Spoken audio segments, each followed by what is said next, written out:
결과를 이미 알고 계시겠지만 오늘 금융통화위원회는 한국은행 기준금리를 현재의 1.25%로 유지하기로 결정을 했습니다.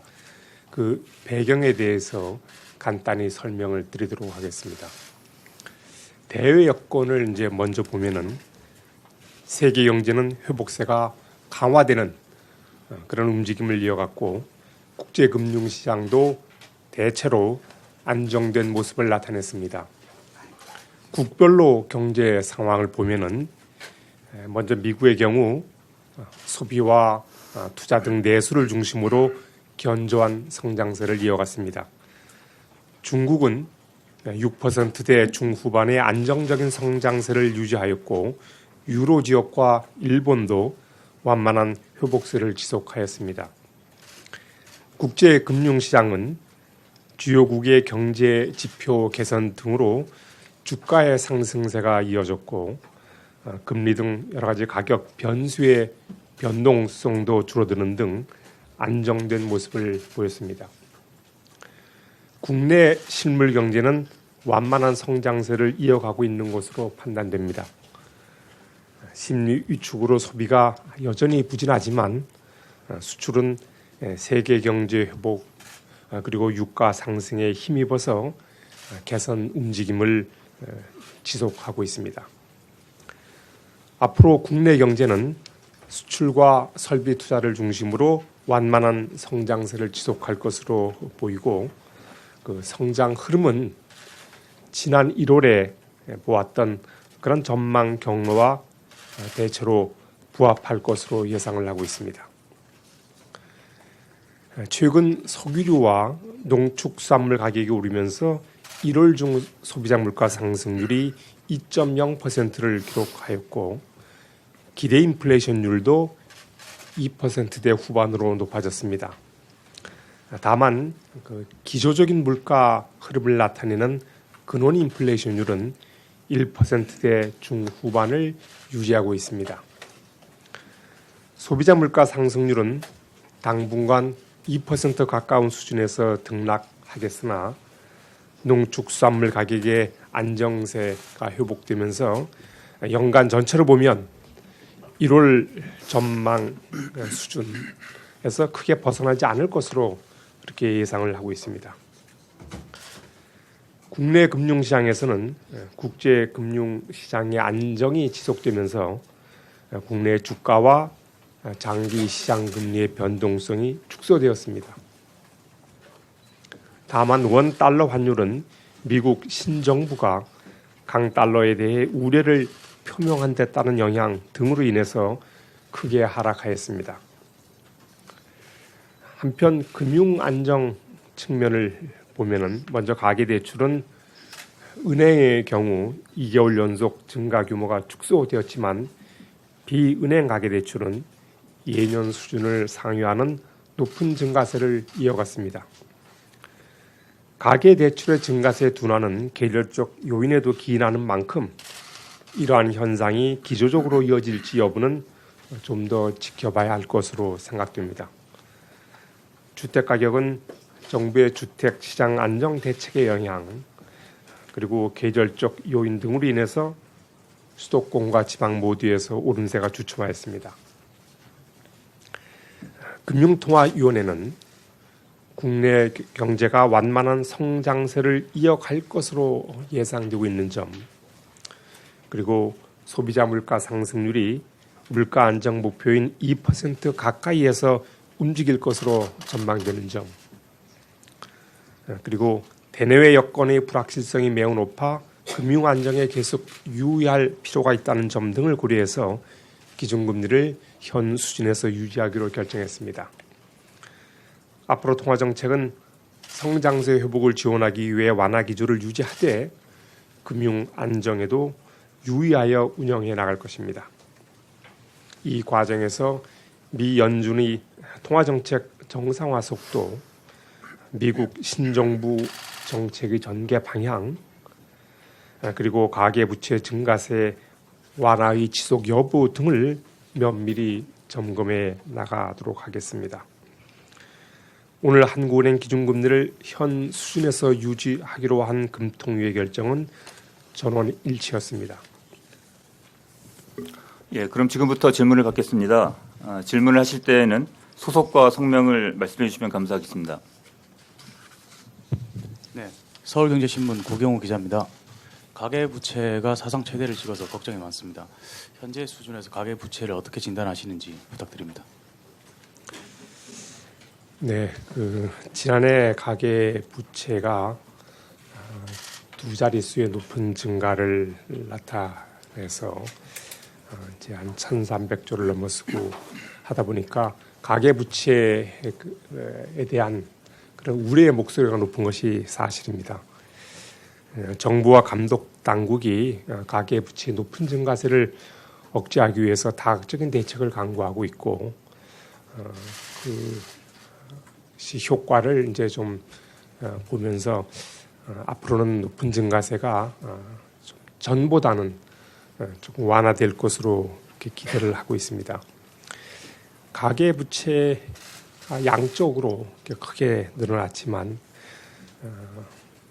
우리 질문에 대해서 제가 결론적으로 말씀드린다면 그 부채의 그 분포 상황이라든가 또 가계의 금융자산 부채 현황 이런 것을 감안해 볼 때 현재의 가계의 채무 상환 능력은 어떻게 보면 전반적으로는 전체적으로 보면 양호하다 이렇게 얘기할 수 있겠습니다. 근거를 몇 가지 말씀드리면 우선 그 가계 부채 구조의 그 질적인 측면의 개선이 있었다. 다시 말씀드리면 고정금리 분할 상환의 비중이 높아지면서 질적인 개선이 좀 있었다는 점을 말씀드릴 수 있고, 그다음에 가계 대출의 늘어났지만 상대적으로 그 우량한 차주 중심으로 가계부채가 늘어났다는 점. 그래서 우리 가계부채 중에서 우리 고신용, 그다음에 고소득, 물론 고신용은 이제 1, 3등급이고 고소득을 상위 30% 기준으로 한다면은 그러한 그 우량한 차주의 비중이 금액 기준으로 65% 내외 좀 이렇게 이르고 있습니다. 그리고 금융 부채를 갖고 있는 가구만을 보더라도 금융 자산이 금융 부채를 웃돌고 있는 점, 이런 점들을 제가 감안해서 이렇게 말씀을 드렸습니다. 최근에 그 무디스라든가 피치 등 그 주요 시종 평가 기관도 우리 국내 금융기관의 어떤 그 건전성, 높은 건전성, 그다음에 가계 부채의 차주 분포라든가 또 질적 구조 개선 노력 같은 것을 이렇게 감안해 볼 때 한국의 가계 부채가 금융 시스템 리스크로 작용할 가능성은 제한적이다 이렇게 평가를 하고 있습니다. 그렇지만 저희들이 가계 부채를 좀 상당히 좀 가볍게 볼 수 없는 그 이유가 이제 금년 들어서 이제 시장 금리의 상승 그 압력이 높아지고 있고, 그다음에 대내외적으로 금융 경제 여건의 불확실성이 매우 높기 때문에 취약 차주의 채무 상환으로는 저희들이 좀 걱정을 해야 되는 거 아닌가 이렇게 생각합니다.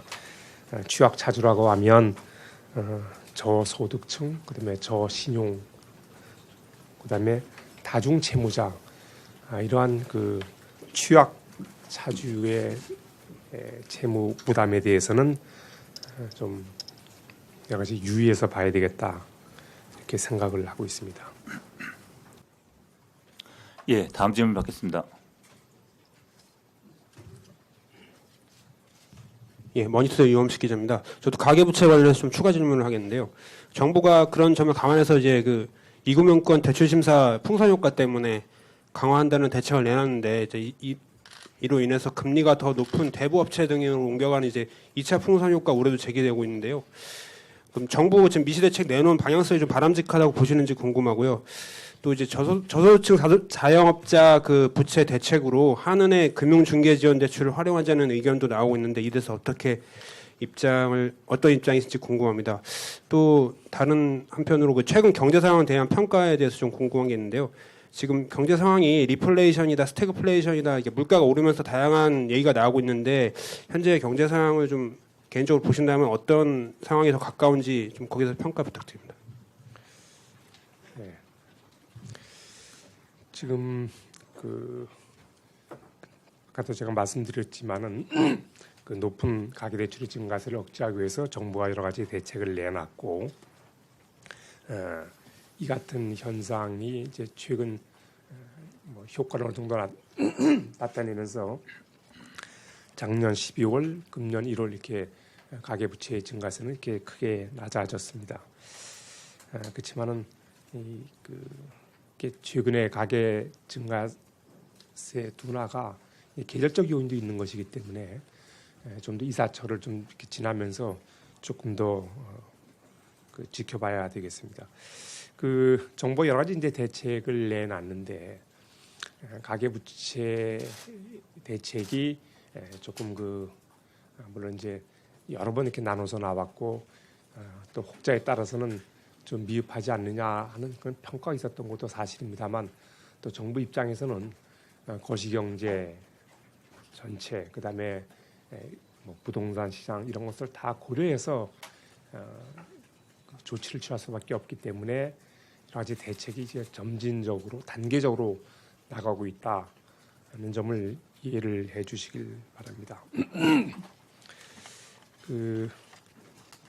지금 경제 상황을 어떻게 보느냐 아까 말씀드렸다시피 무슨 스태그플레이션 얘기도 있는데 그런 상황에 대한 질문을 하셨는데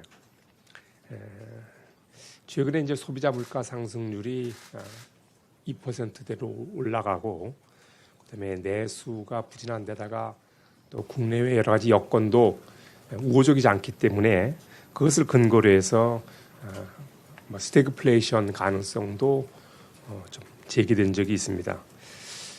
그렇지만은 우리가 이제 물가를 먼저 이렇게 보면 물가 측면에서 향후 소비자 물가 상승률이 물론 최근에 농축수산물 가격이 크게 오르면서 2%로 올랐습니다만은 앞으로 이제 좀 봄철 농산물 출하 시기를 앞두고 있고 그다음에 또 유가의 어떤 기저 효과 같은 것도 앞으로는 약화될 것으로 본다면 소비자 물가 상승률이 물가 안정 목표인 2%대 수준에서 크게 벗어나지는 않을 것으로 그렇게 예상을 하고 있습니다. 올해 성장세도 물론 미약하지요. 앞으로 내수가 부진하면서 좀 소비가 특히 부진합니다만 뭐 글로벌 경기 회복에 따라서 수출이 좀 호조를 보이고 있고 그에 따라서 설비 투자 개선도 이렇게 좀 예상할 수 있고 이렇게 보면은 2% 중반의 성장세가 뭐 크게 어렵지 않겠다 이렇게 생각을 합니다. 그래서 2% 중반의 성장세와 물가 목표 수준의 어떤 소비자 물가 상승률을 감안하면 우리가 스태그플레이션에 빠진다 그럴 가능성은 크지 않다고 이렇게 보고 있습니다. 예, 다음 질문해 주시기 바랍니다. 네, 연합인포맥스 전소영 기자입니다. 미국 재무부가 4월달 발표할 환율 보고서에서 한국을 환율 조작국으로 지정할 가능성은 어떻게 보시는지 궁금하고요. 만약 한국이 조작국으로 지정이 돼서 환율 방어가 어려워질 경우에 금리를 인하해서라도 환율을 방어할 수 있는지 궁금합니다. 그리고 만약에 중국이 조작국으로 지정이 될 경우에 한국이 어떤 경로로 어떻게 영향을 받게 될지도 좀 설명을 부탁드리고요. 이와 더불어서 계속해서 4월 위기설이 나오고 있는데요. 이에 대한 총재님의 견해가 듣고 싶습니다. 네, 먼저 환율 조작국 지정 가능성을 질의하셨는데 물론 이제 트럼프 대통령이 유세 기간이라든가 또 취임 이후에도 이에 관한 언급을 많이 했기 때문에 우리나라도 환율 조작국으로 지정될 거 아니냐고 하는 그런 우려가 높은 것이 사실입니다. 결론적으로 말씀드리면은 일단 가능성은 일단 크지 않다고 보는 것이 아마 타당한 그런 판단이 아닌가 싶습니다. 일단 지금 현재 지난해 2월에 발효가 된 교육 촉진법에 환율 조작국으로 지정할 수 있는 근거가 있습니다. 근데 그 교육 촉진법에 따른 그 기준으로 보면 한국은 거기에 일단 해당되지 않는다 이렇게 볼 수 있고, 다만 이제 미 재무부가 교육 촉진법이 아닌 소위 88년에 만든 종합무역법을 활용할 수도 그럴 가능성도 있습니다.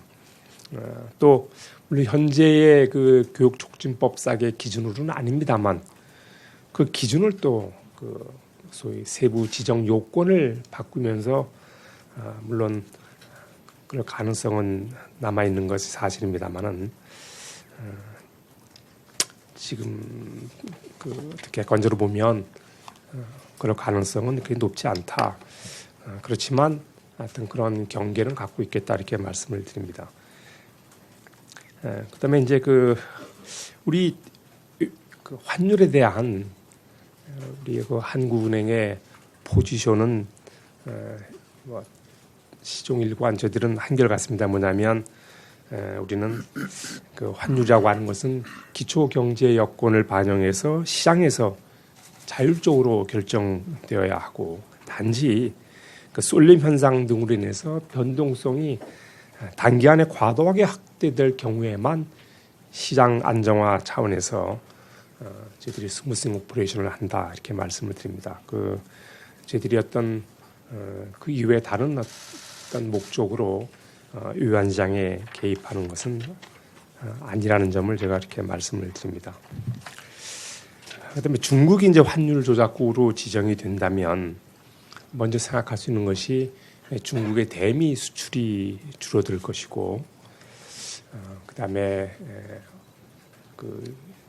좀 아무래도 유안화가 처음에는 물론 절상 압력을 보이겠습니다만 성장이 둔화되면서 다시 약세로 돌아설 가능성, 그것을 이제 예상할 수 있겠습니다.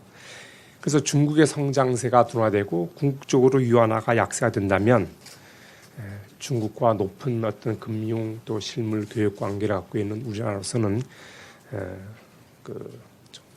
아무래도 부정적인 영향이 클 수 있겠다.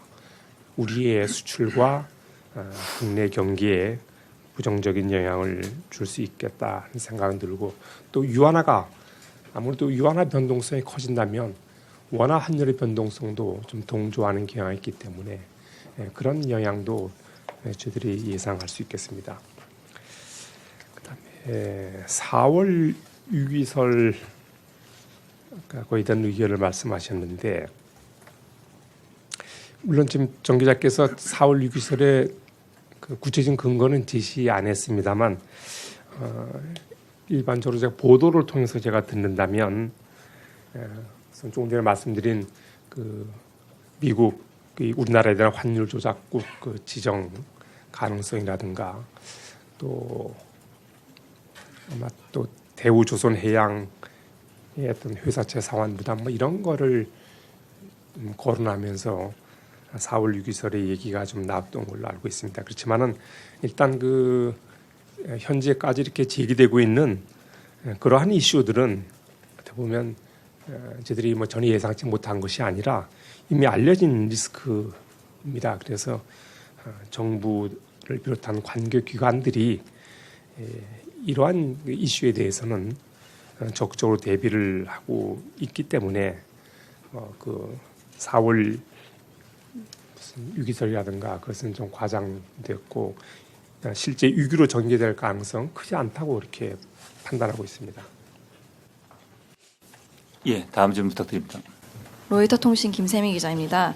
현재 시장 금리가 상승세에 있고 선진국들 기준금리도 이제 올라가고 있고요. 또 가계 부채도 꾸준히 빠른 속도로 증가를 하고 있는데 총재님이 예전에 말씀하신 그 깜빡이 방향을 이제 슬슬 바꿀 때가 오지 않았나 여쭤보고 싶습니다. 굳이 그게 아니라면 이유는 어떤 건지 또 말씀 부탁드리고요. 그다음에 이번 3월에 있게 될 G20 회의에서 한국 기재부총리는 이제 미국 류셴 재무장관이랑 만남 추진하는 등 노력을 하고 있는 것으로 보이는데요. 소통을 하려는 노력이요. 한국은행은 특별히 미국 측이랑 커뮤니케이션을 이제 따로 하고 계신 게 있는지 아니면 계획 중인 게 있다면 알려주시기 바랍니다. 네. 우리 김 기자께서는 앞으로 통화 정책 방향에 대한 시그널을 묻는 것으로 이렇게 이해가 됩니다. 오늘 이제 금통위에서 기준금리를 결정을 하고 나서 그 배경을 설명하면서 지금 김 기자께서 언급했던 시장금리, 물가, 그다음에 가계부채 이런 것을 종합적으로 고려해서 판단한 결과입니다. 지금 말씀하신 거를 저희들이 늘 우리 금리 결정할 때 주된 고려 요인으로 지금 간주를 하고 있습니다. 우리 금통위 의결문에서 보셨듯이 우리 국내 경제의 성장세가 완만하고 그 반면에 수요 측면에서의 물가 상승 압력은 그리 크지 않기 때문에 앞으로 통화 정책은 완화 기조를 유지해 나갈 것이다. 라고 하는 것을 저희들이 통화 정책의 기본 스탠스로 지금 밝히고 있습니다. 제가 그 스탠스를 다시 언급한 것으로 제 답변을 가름하겠습니다. G20 이번에 3월달에 있게 될 거기서는 이제 G20 재무장관 중앙은행 총재 모임입니다. 정부도 물론 그런 접촉 기회를 모색할 것이고 또 이 G20 회의 직후에 또 저희들이 중앙은행 총재만 따로 또 모이는 회의가 또 따로 있습니다. 그래서 저희들은 미 연준하고는 여러 가지 정보라든가 경제 상황에 대한 공유를 하고 있다 이렇게 말씀을 드리고 특히 지금 아마 환율이라든가 환율 정책, 통상 이런 문제가 이슈가 되고 있으니까 미국과의 긴밀한 커뮤니케이션을 이렇게 질의를 아마 하신 걸로 이해가 되는데 저희들 아무래도 이제 이런 통상이라든가 환율 정책에 관련된 것은 한국은행이 기재부와 늘 같이 협의를 하고 있고 거의 어떤 공조를 하고 있다 이렇게 말씀을 드릴 수 있습니다. 예, 다음 질문 부탁드립니다. 예, 안녕하십니까. 저 블룸버그 통신의 엄재현 기자입니다. 첫 번째 여쭤볼 게 최근에 좀 FX 스왑 포인트가 거의 전 구간에서 이제 하락을 했는데 이게 원화 채권 외국인의 원화 채권에 대해서 특히 단기물에 대해서 재정거래 투자 수요를 높인다는 그런 분석도 있고 실제로 외국인 통화채 보유도 지금 늘어난 걸로 알고 있습니다. 스왑 포인트 하락에 따른 외국인의 원화채 특히 단기물 이쪽에 보유 증가에 대해서 좀 어떻게 보시는지 하고요. 두 번째는 아까 다른 기자분께서 질문하셨던 것처럼 경상수지 흑자 관련인데 이게 환율 심층 분석 대상국의 요건 중 하나인데 지금까지 정부나 한국은행의 설명을 들어보면은 고령화 등에 따른 저축 축적으로 인한 경상수지 흑자 이런 좀 설명이 대부분이더라고요. 그래서 이 경상수지 흑자가 과연 고령화에 따른 그런 단순 구조 요인이 제일 큰 영향을 미친 건지 아니면 다른 좀 경기면이나 이런 다른 측면의 요인도 있는지 이거에 대해서 총재님의 의견을 좀 여쭙고 싶습니다. 네, 최근에 이제 FX 스왑 레이트가 이렇게 하락하고 있는 것은 크게 보면 한 세 가지 이유를 찾을 수 있겠습니다. 배경은 먼저 가장 근본적인 것은 내외 금리 차 축소를 들 수 있겠습니다. 그다음에 국내 기관 투자가들이 해외 투자를 확대함에 따라서 그에 따른 외화 자금 수요가 우위를 보고 있다는 점. 그리고 또 하나 거론한다면은 그 여객에서 그 선물한 매도 증가에 따라서 은행이 그 포지션 조정을 하기 위한 외화자금 수요가 늘어난 점, 이렇게 한 세 가지 이유를 들 수가 있겠습니다. 지금 엄 기자께서 질문하신 대로 스왑 레이트가 하락함에 따라서 그 재정거래 유인이 확대되고 있고, 이에 따라서 외국인 투자자들이 어떤 재정 차익 목적으로 국내 채권 투자를 늘리는 그러한 움직임을 저희들도 좀 부분적으로 모니터링을 하고 있습니다.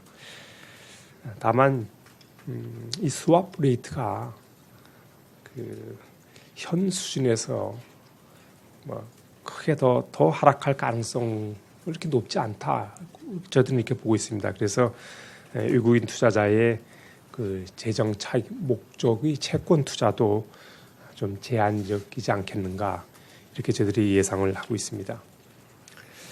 그다음에 경상수지 흑자와 관련해서 저희들이 그 흑자의 요인을 한번 다각도로 분석을 해 보았습니다. 지금 엄 기자는 말씀하신 대로 그러면 크게 두 가지로 나눈다면, 예를 들어서 경기적 요인과 구조적 요인으로 나눠서 이렇게 저희들이 한번 분석을 이미 오래전에 해봤습니다.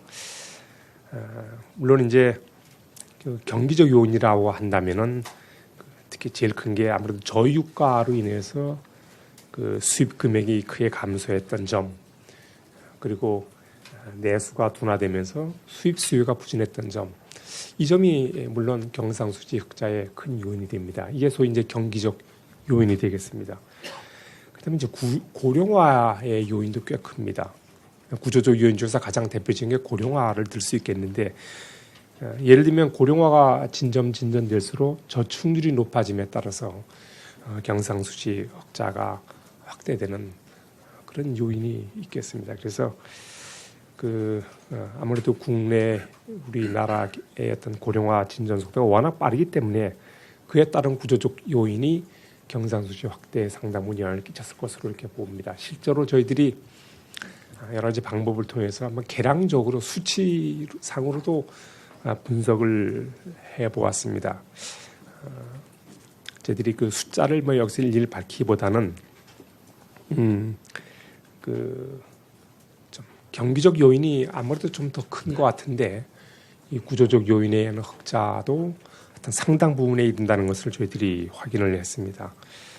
근데 앞으로는 이제 수입 그 저유가 등 같은 수입 단가 하락 효과가 아무래도 이제 좀 약화될 거고, 설비 투자 개선으로 인해서 자본재 수입이 좀 견조하게 늘어날 것으로 예상되고 있기 때문에 경기적 요인의 그 영향력은 경기적 요인의 경상수지 확대 기여분은 좀 약화될 것으로 이렇게 봅니다.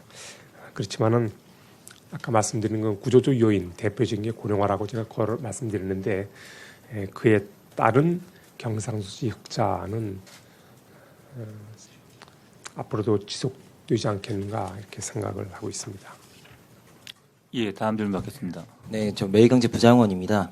이게 최근에 수출 지표가 나왔었는데요. 이렇게 지난해 11월 이후로 약간 수출이 계속해서 어떻게 보면 약간 V자형 회복을 그리고 있다는 얘기도 나옵니다. 근데 일각에서는 약간 뭐 기저 효과나 아니면은 이번 해가 전년에 비해서 조업일 수가 많기 때문에 좀 부풀려진 감이 있다는 그런 지적도 있는데요. 근데 그에 반해서 이게 반도체나 석유화학 같은 이 주력 품목 이외에도 이 소비재 수출이나 그리고 약간 뭐 베트남 같은 이 수출 지역 다변화 이런 긍정적인 요인도 있었다는 평가도 나옵니다. 그래서 1월 경제 전체 성장 경로가 약간 지금 현재 이 전체 경제가 1월 성장 경로와 이렇게 부합한다고 말씀하셨는데, 수출에 있어서는 그 성장 경로를 어느 정도 이렇게 뭐 상회하거나 아니면 하회하거나 평가하고 계시는지 궁금합니다. 네. 무슨 결론부터 말씀드린다면, 수출은 우리 1월달 봤던 전망 경로하고 비교해 보면 수출은 오히려 조금 더 개선될 것으로, 당초 전망했던 것보다는 좀 나아질 것으로 이렇게 보고 있습니다. 이제 그렇게 보게 된 배경이, 최근에 이제 수출 증가세를 보면 이제 지난해 한 11월부터 수출 증가세가 물량과 금액 양쪽에서 지금 그 증가세가 확대되고 있습니다. 그다음에 지역적으로도 고루 확대되고 있는데 물론 지금 그 부기자께서 말씀하신 대로 굳이 몇 가지 이유를 든다면 우리 그 글로벌 IT 업황, 반도체라든가 디스플레이 패널 등 그런 그 어떤 IT 업황이 호전을 보인 게 상당히 컸고, 그다음에 그 유가 상승에 따라서 자원 수출국의 경기가 살아난 것, 이런 것들이 우리나라 수출 호조에 큰 기여를 하고 있습니다. 그래서 지금 그 뭐 물론 IT가 주도하고 있습니다만은 그 뭐 BIT 품목까지 포함해서 그 고루 품목 면에서 고루 증가세를 보이고 있고, 지역도 어느 한쪽만이 아닌 대부분의 수출 지역에서 수출의 호조를 보이고 있기 때문에 그 현재 우리의 국내 경제를 이끄는 하나의 그 큰 드라이브 동력이 지금 수출이 그 몫을 하고 있습니다. 그렇지만 이제 수출 여건이 마냥 좋다고 볼 수만은 없는 것이, 지금 잘 아시지만 이제 보호무역주의 경향이 미국뿐 아니라 다른 나라에서도 이렇게 서서히 그 증대되는 뭐 그런 상황에 놓여 있고, 또 그 중국도 어떤 정치 외교적 문제로 인해서 여러 가지 그 무역 제재가 좀 있을 하나의 그 가능성, 그런 것을 감안해 보면 수출 여건이 이렇게 마냥 좋지만은 않을 수 있겠다. 그렇기 때문에 지금 뭐 우리 부기자님도 언급하셨듯이 품목 다변화, 지역 다변화 전략은 좀 적극적으로 추구하는 것이 맞겠다 하는 생각을 갖고 있습니다. 예, 다음 질문 부탁드립니다. 저 2대1 김정남입니다. 그 한 세 가지 질문 정도 드리겠는데요. 이 첫 번째 통방문에 대한 얘기인데, 이번 달에 통방문을 보면 완만한 성장세를 이어갔다는 표현이 나오는데, 이게 지난달에 보면은 성장세가 다소 둔화됐다는 표현이 좀 바뀐 것 같은데요. 이게 그 금통위의 경기 판단이 좀 약간 바뀐 건지, 아니면 그 경기 판단은 그대로인데 표현만 좀 바뀐 건지 이게 궁금하고요. 두 번째는 최근에도 이제 지금 원화 강세 흐름이 좀 나타나고 있는데, 이게 향후에도 그런 전망이 좀 있고, 심지어 이게 달러화 대비로는 약세를 보여도 그 외에 다른 통화들에 비해서는 원화가 강세를 보일 수밖에 없을 것이라는 전망이 좀 시장에 많이 있는 것 같습니다. 이 원화가 강세가 되면 지금의 어떤 그 물가와 수출이 최근 들어서 이제 약간 그 기조가 약간 변하는 느낌이 있는데, 이 물가와 수출이 원화 강세로 인해서는 어떤 영향을 받게 될 수 있을지 그게 좀 궁금하고요. 세 번째는 지금 얼마 전에 정부에서 그 채권 수익률 곡선 정상화 언급이 한번 있었습니다. 그것 때문에 지금은 채권 금리가 좀 약간 떨어지는 것 같긴 한데, 지난 한 3거래일 정도 최근 연초하고 좀 다르게 금리가 좀 올랐습니다. 장기 금리 중심으로 좀 올랐는데, 이게 사실 새로운 얘기는 아니고 금통에서도 여러 번 나왔던 얘기라고 저는 생각이 되는데, 총재님께서 보시기에 그 우리나라 일드 커브에 대해서는 좀 어떤 견해를 갖고 계시고, 그 일드 커브가 좀 세워지면 이게 우리 경제 전반에 좀 어떤 영향을 좀 미칠 수 있을지 좀 궁금합니다. 통방문구는 우선 그 지난달 통방은 이제 1월 초에 있었죠. 그다음에 이제 6주 후에 저희들이 있는데, 사실상 그 성장 흐름에 대한 금통위의 뷰가 지난달하고 바뀌지는 없습니다. 바뀐 건 없고요. 단지 이제 저희들이 의결문 작성하는 과정에서 과거에는 이제 매달 금통위를 하다 보니까 그 월별 지표에 좀 치중하는 그런 경향이 있었습니다. 그래서 저희들이 그거를 좀 개선하기 위해서 저희들이 금년도부터는 통화정책 방향 회의를 매월 하는 게 아니고 이제 한 6주 정도 간격으로 8회 이렇게 하기로 했습니다.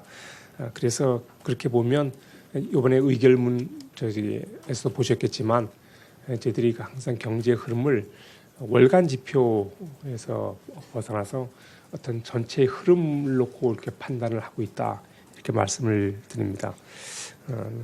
다시 말씀드리면 지난번에 문구를 제가 다시 한번 확인해 보겠습니다만 우리 경제에 대한 흐름은 금통위의 시각이 지난번과 이렇게 달라지거나 한 건 없다는 점을 말씀을 드립니다.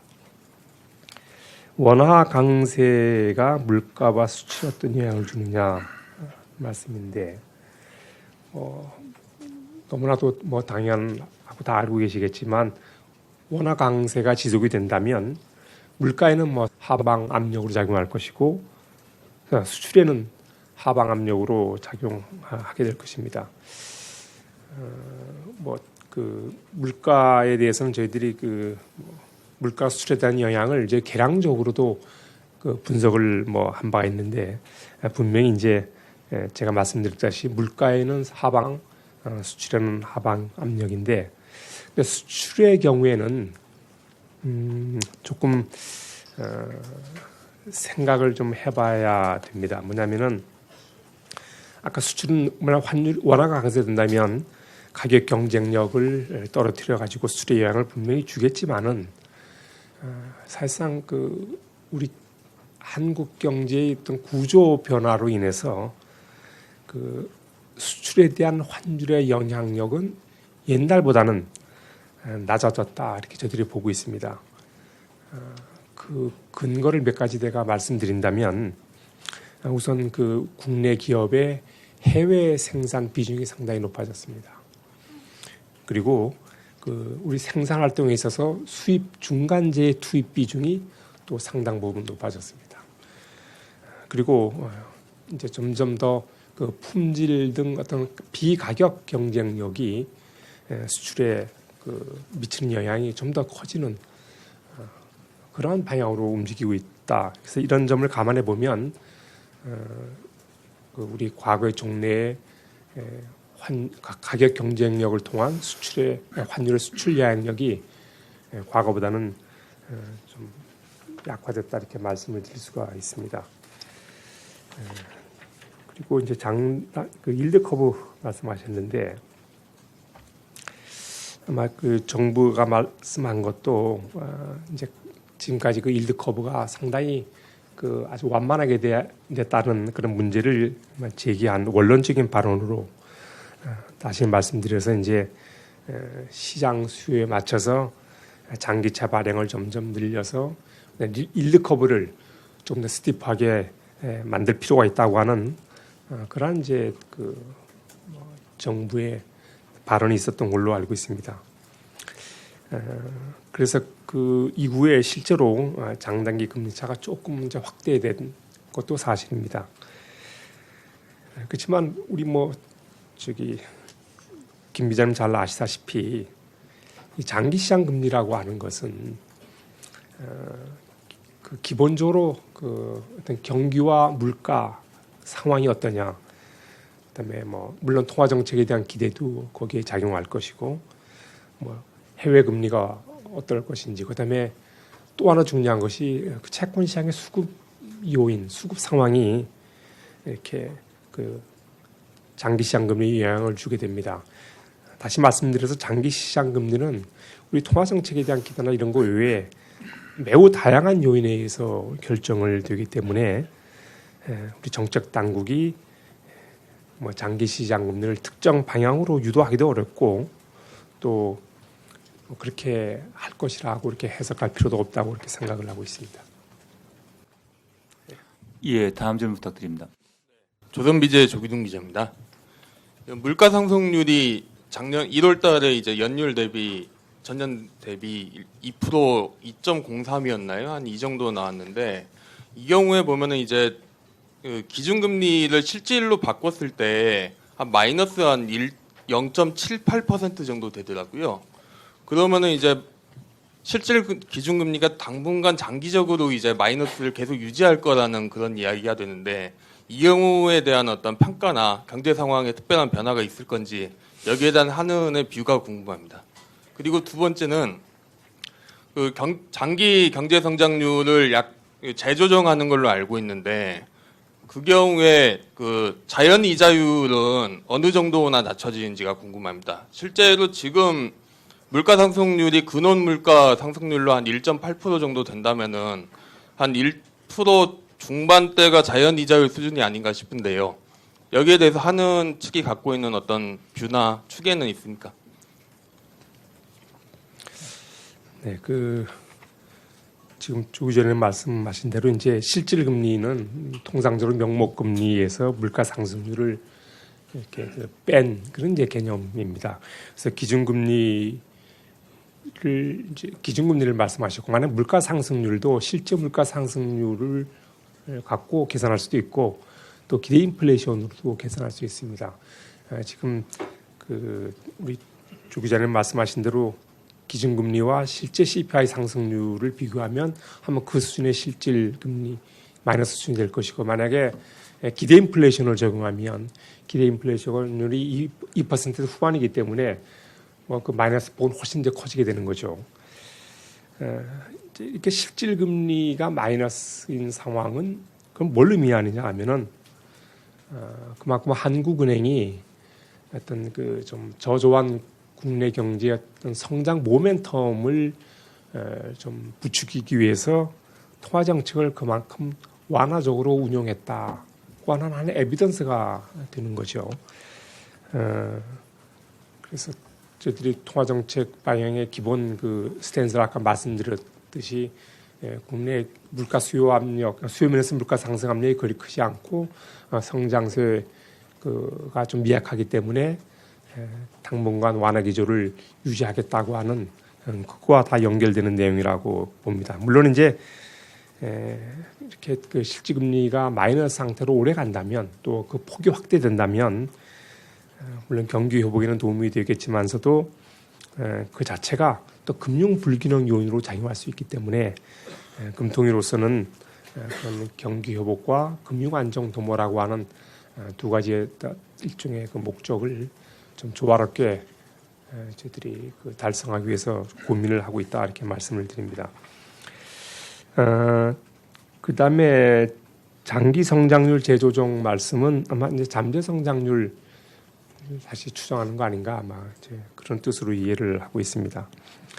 저희들이 2015년인가요? 그때 추정한, 그래서 제시했던 잠재 성장률은 한 3% 수준으로 이렇게 되어 있습니다. 그렇지만 이제 그 사이에 성장세가 미약했고 설비 투자도 또 부진을 했고, 또 노동력 수급 상황이라든가 인구 구조의 변화, 또 생산성 향상이 어떤 진척 정도라고 할까요? 하여튼 좀 생산성 향상이 좀 미흡한 점, 이런 점 다 감안을 해보면 잠재 성장률은 그때 추정했던 것보다는 좀 낮아지지 않을까, 이렇게 생각을 하고 있습니다. 그래서 그런 작업은 진행 중에 있다, 이렇게 지난번에 말씀드렸고, 그것이 이제 필요하다고 하면 그 결과를 나중에 또 말씀드릴 기회가 있을 걸로 이렇게 생각을 합니다. 그다음에 이제 자연 이자율 이렇게 말씀하셨는데, 그거는 여러 가지 전제 조건 추정 방법에 따라서 얼마인지 다르기 때문에 제가 구체적인 숫자를 여기서 언급하는 것은 적절치 않다, 이렇게 생각을 합니다. 하지만은 지금 인플레이션이나 지금 경제 성장률 등등을 감안하면은 예전에 비해서는 굉장히 좀 많이 낮아졌다고 평가를 내릴 수 있지 않을까 하는데요. 예, 그것도 저희들이 한번 또 아까 잠재 성장률을 추정해서 얘기한다고 했지만, 저희들이 좀 필요하다고 하면 그에 대해서 말씀을 또 드릴 기회가 있을 걸로 생각합니다. 예, 다음 질문 부탁드립니다. 네, SBS CNBC의 이호준 기자인데요. 얼마 전에 파이낸셜 타임즈에 기재부와 공동으로 해서 항의 서한을 보내지 않았습니까? 앞으로 벌어질 이벤트에 대해서 보도가 있을 때 사실과 다르거나 입장이 다르다고 생각되는 것에 대해서 한국은행이나 기재부가 공동으로 혹은 한국은행이 적극적으로 대응을 하실 생각이신지, 기조와 방향에 대해서 궁금합니다. 네, 언론 보도에 대해서 모든 걸 일일이 대응할 필요가 있다고 생각은 물론 안 합니다만, 제가 파이낸스 타임즈 건을 보면 그 기사는 분명히 좀 논리라든가 또 팩트에서 좀 거리가 멀었습니다. 분명히 이건 좀 이런 걸 바로잡을 필요가 있다 이렇게 생각을 했습니다.